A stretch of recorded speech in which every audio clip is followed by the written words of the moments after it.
आज आपण आहोत चांदोरी या गावाच्या परिसरामध्ये बुधाजी किसन शिंदे यांचं सुदर्शन कंपनीचं सोलर होतं.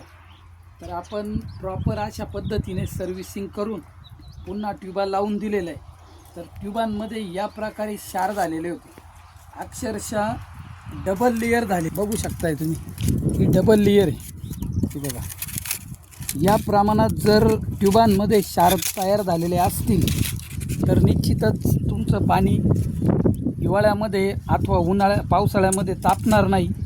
तसेच आपली टाकी देखील खराब होण्याचे चान्सेस असतात. आता तुम्ही ही टाकी देखील बघू शकताय, सुदर्शन कंपनीची टाकी असून देखील खालचा भाग पूर्ण डॅमेज झालेला आहे. त्यामुळे आपण टाकीसोबत काहीच छेडछाड केली नाही, अन्यथा टाकी देखील आपण फिरवण्याचा प्रयत्न केला असता. परंतु ही टाकी जर आपण फिरवण्याचा प्रयत्न केला आणि जे त्यांचं चालू सोलर आहे ते देखील बंद होईल, यासाठी आपण प्रॉपर असं ट्यूबांमधले क्षार काढलेले. तरी ज्यांना कोणाला नवीन सोलर घ्यायचे असतील तसेच सोलर मेंटेनन्स असेल त्यांनी संपर्क साधा. धन्यवाद.